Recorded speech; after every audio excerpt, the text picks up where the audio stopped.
जो stay order Tausif Raina साहब ने लाया था वो वैकेट हो गया है। अब एग्जीक्यूटिव अफसर का एक दिन चाहिए, वो मैंने आपको ऑलरेडी दिखा भी दिया है और दोबारा भी दिखा दूंगा कि ये है वो ऑर्डर, ये है वो पॉइंट नंबर 26 जिसपे लिखा है कि जो ऑर्डर 6/2023 शैल स्टैंड वैकेटेड, ये अनाउंस्ड हुआ है 21 को। ये हक है इलेक्टेड रिप्रेजेंटेटिव्स का, जिन लोगों को चुनने का हक है उसी को एक प्रेसिडेंट या वाइस प्रेसिडेंट को उतारने का भी हक दिया गया है। तो हम उम्मीद करेंगे कि एग्जीक्यूटिव अफसर विद इन 24 आवर जो मीटिंग कॉल करेगा, मैं आपके माध्यम से आज तौसीफ रैना को बता देना चाहता हूं कि आप 21 में से 10 वार्ड पे ही इलेक्शन लड़ सकते हैं। ये मेरा तजुर्बा है और ये मैं आपको बता देना चाहता हूँ। औज़ुबिल्लाहि मिनश्शैतानिर्रजीम, बिस्मिल्लाहिर्रहमानिर्रहीम। सबसे पहले मैं आप सब लोगों का तहे दिल से शुक्रिया अदा करता हूँ कि जब भी आपको शॉर्ट नोटिस में हम आपको बुलाते हैं, आप हमारी उस चीज बात की इज्जत रख के और आप फौरन चले आते हैं, क्योंकि आपको मालूम है कि आजकल जो म्युनिसिपल काउंसिल बारामूला में जो मसले मसाइल चल रहे हैं तो उनको तरजीह बुनियाद पे लोगों तक पहुंचाना बिल्कुल आपका फर्ज भी है और आप उस काम को अंजाम भी दे रहे हैं। देखिए, डायरेक्टली मैं आपको पहले इस चीज़ को मुखातिब करता हूं कि जो नो कॉन्फिडेंस मोशन जो हमने हमारे जो प्रेसिडेंट थे तौसीफ रैना जी को उनको सबमिट की थी, उसके बाद हमारे जो उसमें रूल्स रेगुलेशंस थे उसी के मुताबिक हमारे एग्जीक्यूटिव अफसर ने पहले 7 दिन के अंदर तौसीफ रैना जो प्रेसिडेंट है उनको मीटिंग बुलानी थी। लेकिन ये बदकिस्मती का आलम है, ये एक लाइल्मी है कि जिस प्रेसिडेंट को ये मालूम नहीं है कि मेरे इख्तियार क्या है, मेरे बायलाज क्या है, मेरे रूल्स क्या है और मेरे रेगुलेशंस क्या है, उन्होंने 7 दिन के वक्फे के बाद 7वें दिन उस नो कॉन्फिडेंस मोशन को रिजेक्ट कर लिया। ये बिल्कुल एक ऐसा मंजर मैं आपको बता रहा हूं जो पिछले 15 दिन से म्युनिसिपल काउंसिल बारामूला के नो कॉन्फिडेंस मोशन को लेके चल रहा है। उसके साथ साथ जब नो कॉन्फिडेंस मोशन को रिजेक्ट किया गया तो हमारे एग्जीक्यूटिव अफसर ने अर्बन लोकल बॉडीज, जो हमारा डायरेक्टरेट अर्बन लोकल बॉडीज है, वहां पे हमारे एसओ बैठते हैं, उनसे जब लीगल ओपिनियन मांगी तो उन्होंने बोला कि नहीं, प्रेसिडेंट को कोई इख्तियार नहीं है, ये नो कॉन्फिडेंस मोशन को रिजेक्ट कर सकते हैं। तो आप अंडर रूल्स जो है आप यू में प्रोसीड अहेड। और उसी के मुताबिक जब वो चिट्ठी पहुंची उसके बाद एग्जीक्यूटिव अफसर को विद इन 3 डेज मीटिंग बुलानी थी और नो फ्लोर टेस्ट कराना था। तो उसके साथ साथ 5 दिन के अरसे के बाद जब फ्लोर टेस्ट का डेट निकला, 6 जून 2023 को जब फ्लोर टेस्ट का डेट निकला, मुकर्रर हुआ और टाइम भी दिया गया 12:30 बजे, जो हम काउंसलर 10 लोग जिन्होंने नो कॉन्फिडेंस मोशन पे साइन भी किया, हम वहां पे पहुंचे तो हमारे जो प्रेसिडेंट थे तौसीफ रैना साहब, उन्होंने ट्रिब्यूनल जेएंड के स्पेशल ट्रिब्यूनल का एक स्टे एग्जीक्यूटिव अफसर के हाथ में थमाया। और चूंकि आपको मालूम है कि जब ऑनरेबल कोर्ट की कहीं भी कोई डायरेक्शन हो तो उसको एक ऑफिसर या हम लोग जनरल पब्लिक भी हम उसको ऑनर करते हैं, क्योंकि मुझे लगता है कि अल्लाह के बाद अगर कोई इंसाफ करने वाला है यहाँ पे और अगर एक उम्मीद रहती है तो वो कोर्ट ही है, जहाँ पे हम किसी भी जाति के खिलाफ कोई भी अगर नाइंसाफी होती है तो हम अपनी पुकार जो है ऑनरेबल कोर्ट के सामने रखते हैं और उसका जो वहां पे फैसला होता है दोनों पक्ष को सुन के और वो अपना फैसला देते हैं।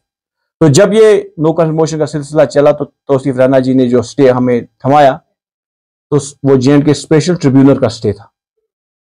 तो आज मैं आपको बताऊं कि उस पर 1-2 पेशियां जो हुई, तारीखें जो चली 2 तारीखें, तो दूसरी तारीख पे ही उसको रिजेक्ट करके और आज मैं आपके सामने उस स्टे वैकेट की जो कॉपी पहुंची है तो मैं आपके जरिए वो दिखाना चाहता हूं कि ये पॉइंट नंबर 26 जो है इसमें पूरा लिखा है, the ad interim order dated 6/6/2023 shall stand vacated. और मैं आपकी जानिब से एक पॉइंट और यहां पे हाईलाइट करना चाहता हूं जो 25 पे लिखा गया है, for the foregoing discussion there seems to be no merit in the instant revision petition which accordingly fails. इसका यह मतलब है कि जो तौसीफ रैना साहब ने पिटीशन दर्ज की थी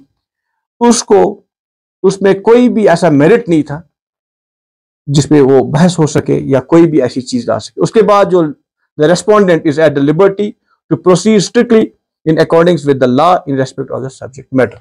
अब हमारे एग्जीक्यूटिव अफसर साहब को मीटिंग बुलानी है वो कल की डेट में मीटिंग बुलाए, एक दिन का टाइम चाहिए होगा। लेकिन आज मैं आपको ये बता देना चाहता हूं कि सच्चाई की जीत हुई है कि हमने 10 लोगों ने जो no confidence motion Tauseef Raina साहब के खिलाफ किया था, आज उसकी जीत हुई है। और अब ये लोगों में आया नहीं है, ये ऑनरेबल कोर्टों में भी ये मसले चले गए और कोर्टों ने भी ये बता दिया कि नहीं जनाब, ये हक है इलेक्टेड रिप्रेजेंटेटिव्स का, जिन लोगों को चुनने का हक है उसी को एक प्रेसिडेंट या वाइस प्रेसिडेंट को उतारने का भी हक दिया गया है। सबसे पहली बात जो ये है, ये आप सबके लिए ये ब्रेकिंग न्यूज है कि कोर्ट ऑर्डर का जो स्टे था, it has been vacated. Now Tauseef Raina has to face a floor test, जो उसने इंटरिम ऑर्डर लिया था। इसके साथ साथ मैं आपके जो आज ने देखा होगा कि पिछले दिनों से जब से ये सिलसिला चला, 1-2 प्रेस कॉन्फ्रेंस तौसीफ रैना जी ने की। एक चीज में बड़ा जो हम सब लोग परेशान हैं कि ये जो प्रेस कॉन्फ्रेंस करके लोगों को पुकारते हैं कि लोग मुझे ये बोल रहे हैं, लोग मुझे वो बोल रहे हैं कि आप चलो, आप आगे चलो, हम आपके पीछे हैं। ठीक है, एक पॉलिटिशियन के साथ जब लोग हो गए तभी वो आगे चल सकता है, ऐसी बात नहीं है कि लोगों का मैंडेट नहीं। लेकिन अल्टीमेटली जब नो कॉन्फिडेंस मोशन का भी सिलसिला चला, जब रिजाइन पे पहुंचा, तो मुझे लोगों ने बोला नहीं चलो। काश ये तौसीफ रैना साहब उस टाइम ये बोलते कि मुझे मेजॉरिटी ऑफ द काउंसलर्स ने ये बोला कि नहीं, आप बरकरार हो, आप रिजाइन नहीं दो, हम आपके साथ। लेकिन बदकिस्मती का आलम देखो, जिन लोगों के साथ उसने 2 साल एज ए प्रेसिडेंट गुजारे, उन लोगों को ही वो कचरे के डब्बे में फेंक रहा है। उन लोगों को ही एक पिटीशन जो इसने दर्ज की थी, वहां पे पिटीशन की थी, उसी में ये हमें डिस्क्वालीफाई भी कर रहा है। ये जो मंजर मैं आपको बता रहा हूं, ये हमें डिस्क्वालीफाई कर रहा है क्योंकि हमने पॉलिटिकल पार्टी चेंज की है। यार, कोई चीज है, कोई बायलाज है, कोई रूल्स है, कोई रेगुलेशंस है, जिस रूल एंड रेगुलेशन के जरिए से आप प्रेसिडेंट बने, उसी रूल में पूरा डिफाइन है 18A, 18B, 18C, 18D कि कौन कौन बंदा डिस्क्वालीफाई हो सकता है। ये कागज बना के ईओ को भेज देता है। ये जो खोखले दावे हैं, खोखले कागज है, इनसे कोई मतलब नहीं निकलना है। तौसीफ साहब, you have lost the majority. I was been the chairman, मैं भी 2.5 साल प्रेसिडेंट था। जब मेरे खिलाफ नो कॉन्फिडेंस मोशन चली, उसके बाद मैंने तो वो मीटिंग अटेंड नहीं की क्योंकि I was loss of majority. मेरे पास मेजॉरिटी थी नहीं, तो मेरा मीटिंग में जाना भी मुझे लगता है कि वो मुनासिब नहीं था उस वक्त। तो मैं आपको तौसीफ साहब को यह बता देना चाहता हूं, तौसीफ साहब ये वही काउंसलर है जिन पे आप उंगलियां उठा रहे हैं, जिन लोगों ने आपको वहां उस कुर्सी पे 2 साल रखा। वो बीजेपी के काउंसलर थे, वो डीएपी के काउंसलर थे, वो जिस पार्टी के भी काउंसलर थे, आप इंडिपेंडेंट थे। आप एज ए इंडिपेंडेंट प्रेसिडेंट बने दूसरे पार्टियों की वजह से। आप जिन पार्टियों को आज निशाना बना रहे हो, आप उन्हीं की वजह से आप आज आपका नाम वहां गजट नोटिफिकेशन में निकला, तौसीफ रैना एज प्रेसिडेंट। उस टाइम ये नहीं लिखा गया कि किसने किसको सपोर्ट किया। आप इंडिपेंडेंट हो तो आप नहीं बन सकते हो, इसमें पॉलिटिकल पार्टी होना इंपॉर्टेंट है।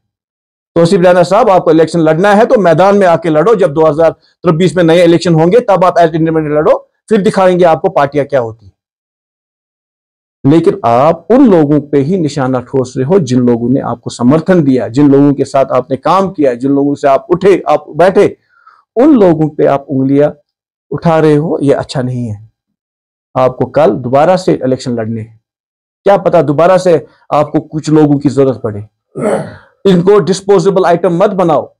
आपका जो रूल रहा है, आपका जो बैकग्राउंड रहा है, बंदे को इस्तेमाल करके उसको फेंक देना और अपना लहू मनाना, वो काम छोड़ दो। मैं आपको आज बता रहा हूं, आपके साथ आप उठे हैं, बैठे हैं, खाए हैं, काम किया है, तो मैं आपको बता रहा हूं, सियासत को सियासत के तरीके से ही चलाओ।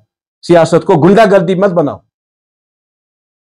हम भी सियासत करना जानते हैं, हम भी गुंडागर्दी जानते हैं, लेकिन हमें वो चीज करनी है क्योंकि हम एक डिपार्टमेंट को चलाने वाले लोग हैं। मैं आपको दूसरी बात जो मैं बता देना चाहता हूं, हमेशा वो बात करते हैं कि करप्शन करप्शन करप्शन। किस करप्शन की बात कर रहे हैं तौसीफ रैना साहब? जो हम 10 काउंसलर हैं, जाके हमारे बैंक अकाउंट चेक कर लो, जाके हमारे एसेट्स चेक कर लो, 2018 के भी और 2023 के भी। बात वो बोलो कि जो खुद इंसान गिरेबान में ना फंस जाए। आज की डेट में मैं एसीबी, सीबीआई जो भी इंक्वायरी डिपार्टमेंट से मैं इंक्वायरी करना चाहता हूं कि तमाम काउंसलरों के 2018 से आज तक जो भी एसेट्स है उन पे जरा नजरसानी करो कि उमर के पास क्या था और आज क्या है, गुरचरण जी के पास क्या था 2018 में, आज क्या है, ज़हूर के पास उस टाइम क्या था, आज क्या है, हमारी बहनें पीछे बैठी इनके पास उस टाइम क्या था, आज क्या है। लेकिन उस टाइम आप पूरे 19 बंदों के घेरे में लाओ और उस 2018 में देखो क्या था तो आज क्या है। अभी हम आपको बता रहे हैं किसने करप्शन की है, कहां पे की है, वो भी हम आपको बता देंगे। आप जल्दबाजी मत करो। लेकिन आप ईमानदारी के जो फूल बांट रहे हैं ना, हर कोचे में, हर गली में, हर चौबारे पे, हर एक बंदा जो है अपनी जगह ईमानदार हो सकता है तब तक जब तक उस पर कोई उंगली ना उठे। लेकिन आप किसी और को बेइज्जत करेंगे, आप किसी इंसान पे इल्जाम चढ़ाएंगे, ये चीजें शोभा नहीं देती है हम लोगों को। मैं आपको एज ए ब्रदर बता रहा हूं, नसीहत कर रहा हूं। आप मेरी उम्र से भी छोटे हैं और तजुर्बे भी छोटे हैं। ये मैंने आपको 2018 में भी दिखाया और आज भी दिखा रहा हूं। आप सियासत में मेरे से तजुर्बे में बहुत छोटे हैं। ये चीजें सियासत में नहीं चलती है। ये करप्शन पे मैंने आपसे बात की। तीसरी बात, वो एफआईआरों की बात कर रहे हैं। ये एफआईआर क्यों लगा के रखे? हमने तो कभी एफआईआर की बात नहीं की। मुझे लगता है तो शायद ये तौसीफ साहब एफआईआर लगवाते थे क्या, इसीलिए एफआईआरों की बात कर रहे हैं। इसको मालूम ज्यादा है। तौसीफ साहब मुझे लंगेट और उड़ी मत दोबारा भेज दो। मैं सब चिट्ठे खोल के लाऊंगा कि किसको कितने एफआईआर और कहां पे लगे हैं। मैं आपको बता रहा हूं आज, मैं I am just telling you, warn नहीं कर रहा हूं, I can't warn you, but I am telling you कि ये जो एफआईआर है किन चीजों पे लगे। आप घर गृहस्थी वाले एफआईआर भी लाओ ना म्युनिसिपैलिटी में। लोगों के घरों में लड़ाइयां होती है, लोगों के पर्सनल इश्यूज में कुछ मामलात है, आप उनको भी म्युनिसिपैलिटी में लाके इलेक्शन के जरिए में आप घुसा देते हो। ये चीजें शोभा नहीं देती है। एक बार मैं आपको और बता रहा हूं, सियासत को सियासत के तरीके से ही चलाओ। हर एक इंसान को हक है सियासत का, लेकिन सच्ची और ईमानदारी और सच्ची सियासत करने का। ये एफआईआर सबको पता है कि किस काउंसलर को किसने दबाया, कब दबाया, इलेक्शन में क्या दबाया, सबको मालूम। मत वो काउंसलर आपके मुंह पे आके ये बात करे। तो ये एफआईआर की कहानियां बंद कर दो। उसके लिए हमारे पास होनहार एसएसपी साहब है, होनहार जेएंडके पुलिस है। जो भी एफआईआर लगेगा उसको कानूनी सजा मिलेगी जब उसका गलती होगी। लेकिन आप एफआईआर लगवाओगे, आपके कहने पे लोग किसी इंसान को शिकार बनाएंगे, वो चीजें नहीं चलने वाली। चलती थी, हम नहीं बोलेंगे नहीं, वो बंद हो गया, वो सिलसिला बंद हो गया। हर एक दिन ये चीजें नहीं चलती। सियासत को सियासत के तरीके से ही चलाओ। चौथी बात मैं आपको बताऊं कि डेवलपमेंट ठीक है, डेवलपमेंट कहां पे है? ओपन में आ जाओ ना, मेरे सामने बात करो ना, आप कहां पे डेवलपमेंट? कॉम्प्लेक्स बनाना डेवलपमेंट है? अगर आपका ये ज़हनियत है तो फिर आप वार्ड मेंबर के काबिल भी नहीं। आप मुझे बताओ डेवलपमेंट कहां पे है? नाम तो बताओ डेवलपमेंट का। नाम का 10 कॉन्फ्रेंसेस की आपने, डेवलपमेंट मैंने बहुत की। लोगों ने मुझे फेसबुक पे बहुत सारे कमेंट्स दिए कि यहां पे जी डेवलपमेंट हुई। नाम बता दो ना। अगर मैं नाम गिनाने पे आऊं, मैं नाम गिन सकता हूं। ऊपर लाए हम लोगों ने, शक्कर लाए, लाइट्स लगवाई, 1100 लाइटें 2018-19 में लगवाई हमने, मार्केट में लाइटें लगवाई हमने, आउटर पोर्शन करियापा पार्क में फाउंडेशन डलवाया हमने, क्या बोलते हैं इसको, कार पार्किंग के लिए पैसा रखवाया। तो आपने क्या किया? आप भी तो 2-3 कामों के नाम लो ना। आप डरते क्यों? किस चीज से डरते हो? आप डेवलपमेंट उस चीज को कहते हैं कि वार्ड मेंबर ने अपने वार्ड में प्लान दिया तो वो आपके साथ जाएगा। वो वार्ड मेंबर क्या कर रहा था? जो वार्डों में काम हुए वो वार्ड मेंबरों की डेवलपमेंट है, वो प्रेसिडेंट की डेवलपमेंट नहीं है। क्या प्रेसिडेंट ने कोई स्पेशल कोई फंड लाया? आप जिस चीज की एप्रिसिएशन की चिट्ठी बोल रहे हैं ना कि मैंने चिट्ठी, मुझे एप्रिसिएशन मिली, किस चीज की एप्रिसिएशन मिली? मुझे भी बताओ ना किस चीज की एप्रिसिएशन मिली कि 5.5 करोड़ हमें मिला कैपेक्स में, वो चारों के चारों प्रोजेक्ट में काम नहीं हुआ, वो लैप्स हुआ। पिछले साल वो चारों प्रोजेक्ट दोबारा से रोल ओवर हुए, उस पर 2 करोड़ का काम हो गया। इस बार हमने प्रोजेक्ट किया है, हमने लड़ाई लड़ी, हमने सब कुछ किया, हमने 80 लाख रुपए जो है लेन्स एंड ड्रेन्स के लिए मंगाए, फाउंटेन के लिए हमने 20 लाख मंगाए, हमने 40 लाख यहाँ के क्या बोल रहे हैं इसमें टावर के लिए मंगाए। तो आपने क्या किया, आप बताओ ना। आप काउंसलरों के बगैर प्रेसिडेंट कुछ नहीं कर सकता है, इस चीज को आप समझो। अगर आपने अभी भी नहीं समझ रहे हैं तो ये बदकिस्मती है।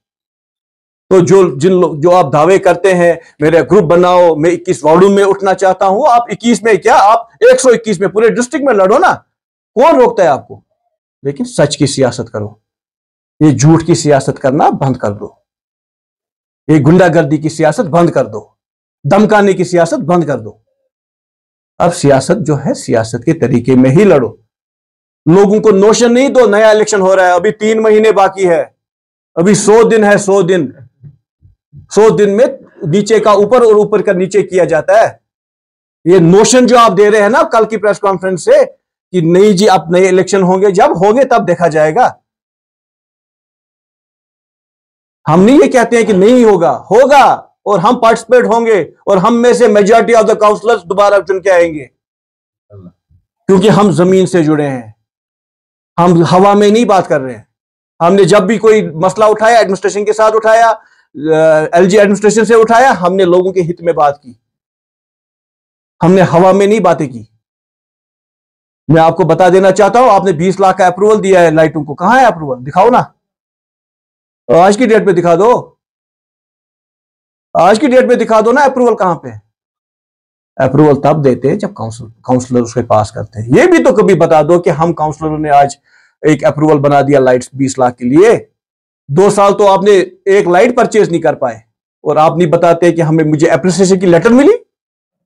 सिटी एंड टाउन्स का फंड जो आता है हमें यहां पे 8 करोड़ रुपए, आपको मालूम है, आपको मैं आप इस पॉइंट की तरफ थोड़ा ध्यान दिया। सिटी एंड टाउन्स एक फंड आता है आरएंडबी में for development of cities and towns. आपको पता है हमारा शेयर कितना है उसमें? वी आर गेटिंग ओनली 10 और 11% of that fund. That means कि 8 करोड़ 8.5 करोड़ का पैसा आया सिटी एंड टाउन्स की डेवलपमेंट के लिए, और हमें कितना मिला? 1 करोड़ 60 लाख, 1 करोड़ 40 लाख। और वो भी काम अपने सर चढ़ाओ। हमारी काउंसलर पीछे बैठी है, संगरी रोड इनने कराया, स्वीपर नूरबाग के स्वीपर रोड मैंने करवाए, और खुशबा का रोड हम यहां आशिक साहब ने करवाया। ये भी तो ये देख रहे हैं, इन्होंने इसने रखा है बंदा आरएंडबी में जो टेंडर चढ़ाता है, उसको बोलता है टाउन की टेंडर कौन सी निकली, उसको फोटो उठा के अपने फेसबुक पे चढ़ाओ। कितनी देर ये सियासत चलेगी, कितनी देर ये झूठी सियासत चलेगी? तो उसी साहब ग्राउंड लेवल पे बात करो। ग्राउंड लेवल पे आपने क्या किया? नो डाउट कि हमने नॉर्मल से 2 करोड़ खर्चा किया, तो ये आपकी डेवलपमेंट है? ये हम लोगों ने पास करके लड़ाइयां करके हमने 13 लाख वार्ड में सैंक्शन करवाए। ये जो बोल रहे हैं ना अब ये ड्रामाबाजी, ये सब बंद कर दो। अभी हमारे 100 दिन बाकी है, और 100 दिन में हम बारामूला की तकदीर बदल देंगे। ये आप हमसे वादा ले लो, हम और आपके सामने ये वादा करते हैं। हमने जो काम उस टाइम 2018 से 20 तक किए, वही काम, उन्हीं कामों की आपने सुपरवाइजरी की। आपने कोई नया फाउंडेशन कहीं नहीं डलवा। दिखा दो, अगर डाला है तो दिखा दो, लोगों के सामने दिखा दो। बोर्ड लगाने से मैं भी बोर्ड लगा सकता था, लेकिन मैं बोलता था कि कंप्लीशन के बोर्ड लगा दूंगा। आपकी तरह अधूरे बोर्ड नहीं लगाना था, मेरा शौक था। बहुत सारे मेरे काउंसलर ने बोला आप लगा दो ना फाउंडेशन की बोर्ड, मैंने बोला नहीं, कंप्लीशन हो जाएगा तब लगा दो, जो भी होगा। लेकिन आपने तो अधूरी बिल्डिंगों के भी बोर्ड लगा दिए।